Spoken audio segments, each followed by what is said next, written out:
everyone, here we are with our very special guest. He is the COO or the Chief Operating Officer of one of the top most brand of women and children clothing here in the Philippines, which is called Gingersnaps.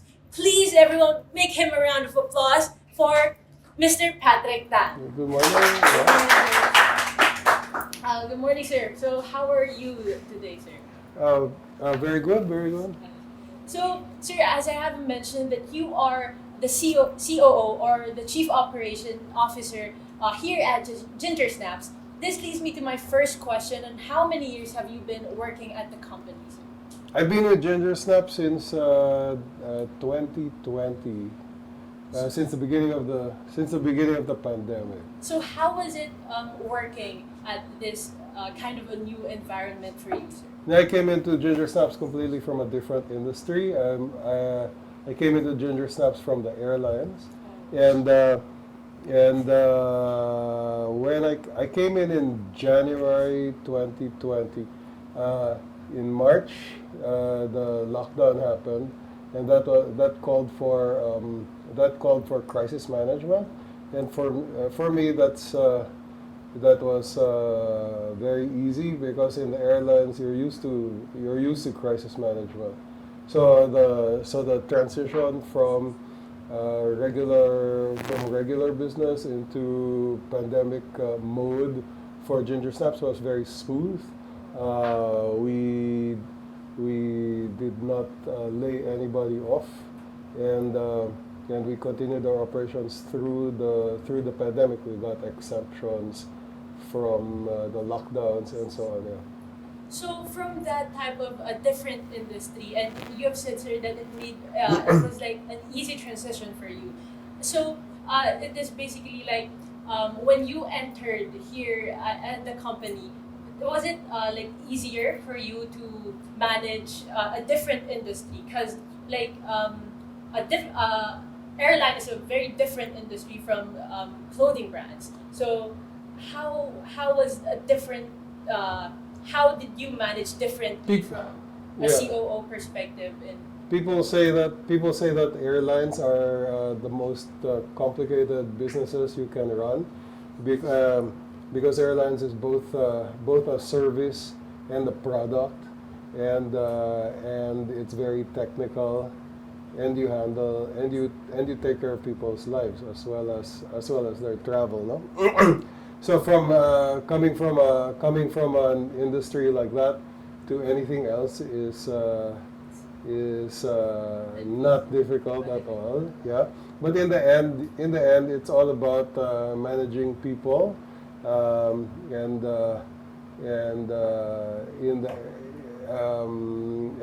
like for example in Gingersnaps we have 700 people in the company, and you get used to managing a lot of people from different experiences. Yeah. So, sir, what can you describe as the first 90 days of managing here as a chief operating officer at the Gingersnaps? First 90 days. Of course, I would come in and ask people to tell me what they're doing, because I'm not from the industry, so I would, and even up to now, I tell people that I'm not an expert at the technical aspects of the business, but educate me and I'll learn. So. Let's just go back in time, sir. When you were a child or when you were studying still, was this the big dream of yours? Like, did you see yourself being in the business society or the business community of our society? When was this the dream or? No. Maybe one of the dreams was to be a pilot. And I am a pilot, but to be heading a business, I don't think that's a common dream of a child. Yeah. So, um, there's a myth they say that leaders are born and not made. So, can you just give us like your perception about that type Uh, of myth? no, I think anybody can be a leader if you fit yourself into the role. Uh, so leaders are not born, and are they made? In a way, they make themselves because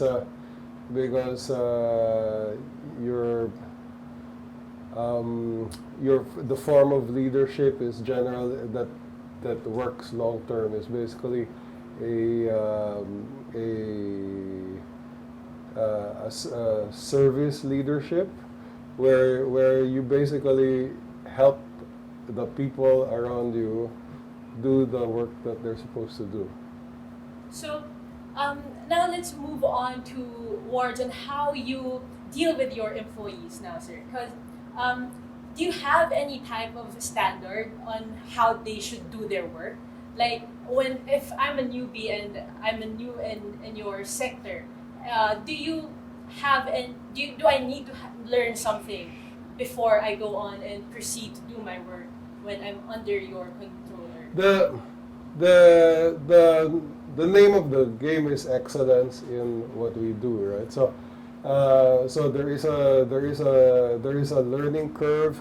New employees will be mentored or apprenticed by others who in what they're supposed to do, and they're expected within a certain amount of time to learn the job.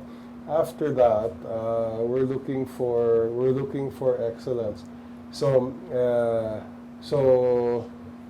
to, for example, in quality control, to pass things because you thought it was just okay, um, without actually looking at the item closely or making a good judgment. That's not acceptable. Although, if you're new in the job, of course, we take into account there's a learning period. After that learning period, we got strict. So you have that here. You have that policy that we need to make the best things out of everything that we do. Yes. So, what type of relationship do you have with your employees, sir? I can say that I'm friendly, but I'm not a friend of anybody. So no, I don't allow them to get close to me. But I'll talk to them about if they have personal problems, or I'll talk to them on a professional basis. So whenever, like for example, if I'm an employee of yours, sir, and then I see you outside the workspace of being a boss and an employee, there should be something that I will say hello. Yeah. yeah. So that in a professional way still. So, Yes. Yes. Yes. so do you have a system of a reward and punishment system for your employees, sir, or just motivational purposes? When I came in, a lot of the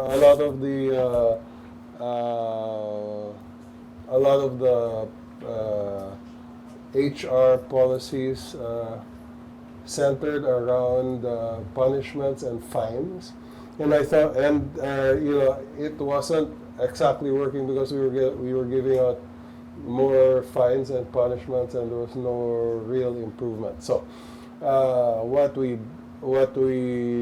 started to implement was something that you might be used to from grade school or high school or something like that, where, for example, the last person to come into class treats everybody else Oh. for being late. So we implemented something like that in Gingersnaps in different levels. So because, for example, manufacturing is a process, right?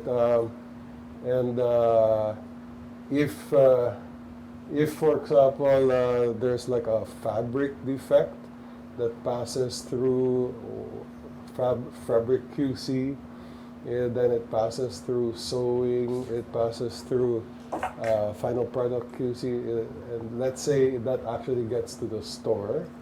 Um, uh, any person that finds this defect along the way uh, and raises the issue here, we have a problem here. Um, will get a reward, and who pays the reward is everybody else below him that passed the item. So and that works. Oh, so it's like when I'm hearing the stories, it's like it's a fun game. Like It's almost gamifying the Yeah. process. Yes. so, since you have mentioned, sir, that you want the best of these products to come out, and how do you maintain um, having good results and as well as maintaining a good work environment inside your employees? Because there are certain companies wherein they just focus on the main goal and then they don't realize that their employees are exhausted already and they have a salary, but it's not just enough for them to stay in that company because of exhaustion. Um, we take into account the well-being of the staff to the point that we have required leaves. We enforce a maximum number of hours per week, for example, so they don't get overworked. But of course, in exchange, we also enforce promptness in coming to work. So, in every business, sir, we can never uh, take out risk or bad days. How do you manage these days? Like after a bad day, how do you move on? After a bad week, how do you move on? After a bad year, how do you move on in all those um, bad days? The pandemic, for example, 2020, 2021, were bad years. But then how you manage that is you pivot towards, for example, different businesses. We pivoted towards our online shops or online presences. We pivoted towards pushing in the international markets to Europe, for example, and the States. Uh, and those are new markets for Gingersnaps. And we focus everybody's attention there too. So we came out of the pandemic pretty okay.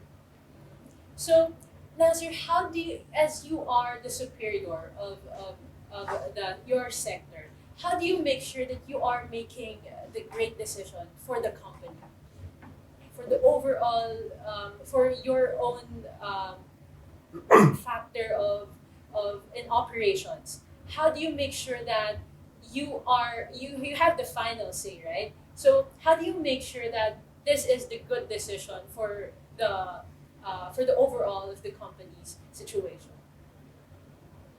Um, well, I guess that comes out of experience. It also comes out of getting a feeling of the industry that we're in, from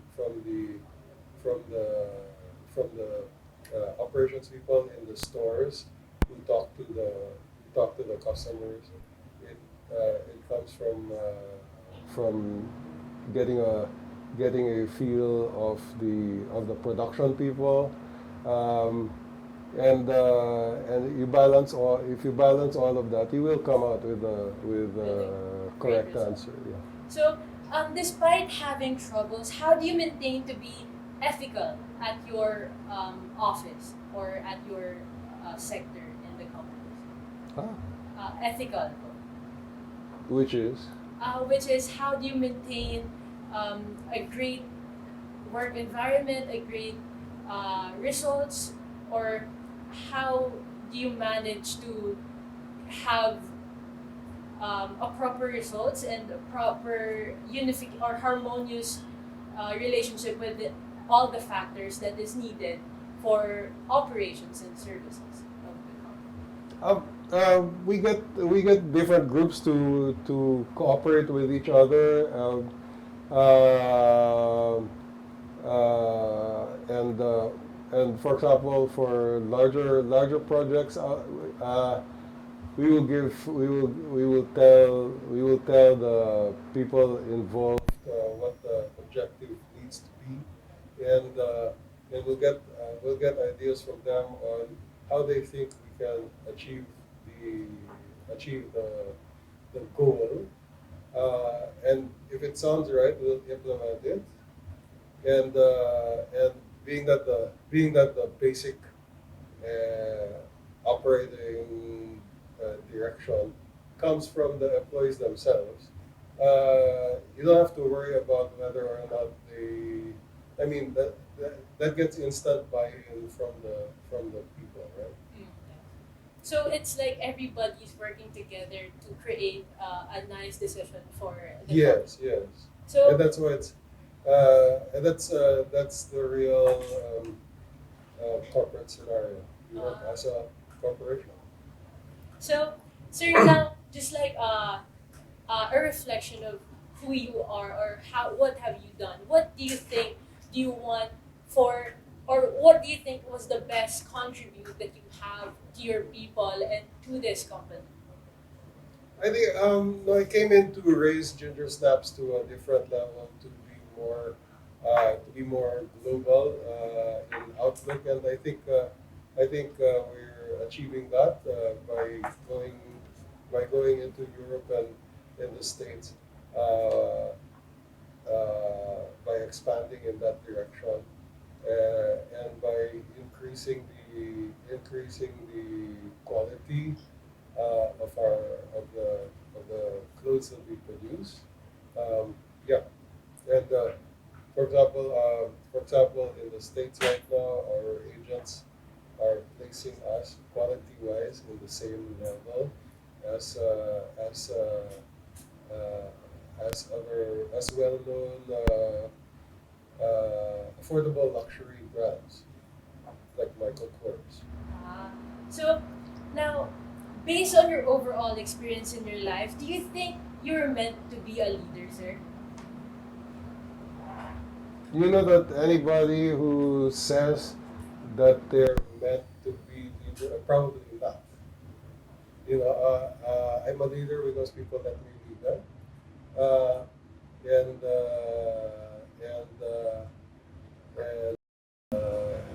and that's how I get our company objectives done. If I have to insist that I'm a leader, therefore you must follow me, that there's a problem with that. That in that type of Yeah. leadership. So, for you, what is the best attribute that a leader needs to possess? Openness to listen to others, fairness to be fair to everyone, and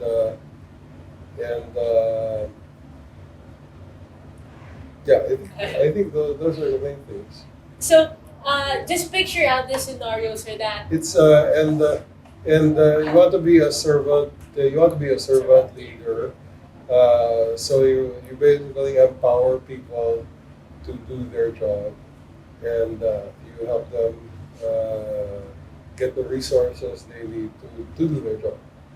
so so in this scenario, sir, how would you introduce yourself in a way that if people doesn't know you and they just know your sense or your great leadership, how would you introduce your leadership to them, to those people who doesn't really know who you are, but Um, I'd probably ask them to talk to the people who know me because my motto is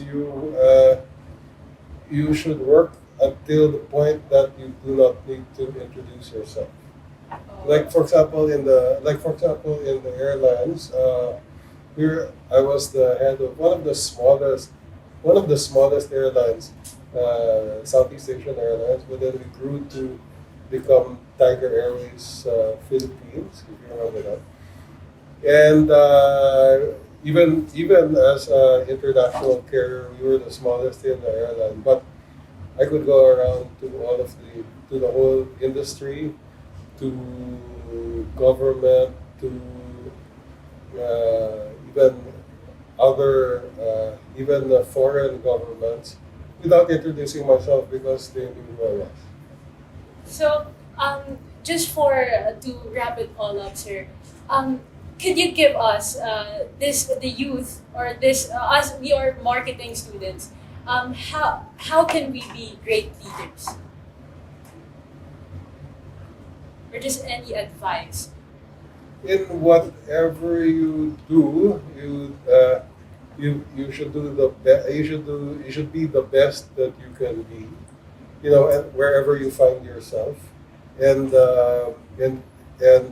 if you're good at what you are, wherever you are, you'll be rewarded by being offered uh, higher positions or other positions in other companies.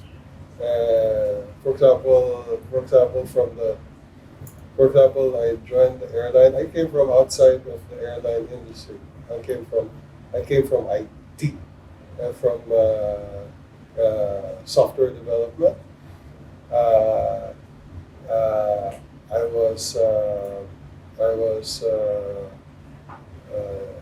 noticed by the airlines were one of my clients, and they asked me come join us. And so same thing here. Because I was successful in the airlines, I was asked to join Gingersnaps. So, the story really, sir, is just like it's like we started from the bottom and now we're here on in another level because of how you managed to be a great leader to this people, to this to your followers. Right? Just you have allowed them, or you created the greatest potential in each companies that you have entered. And I don't create the Create. potential; I enhance the I enhance. potential. And yes, the one strong factor is being able to see the potential, to see opportunities where they are, and then enhance that and push in that direction.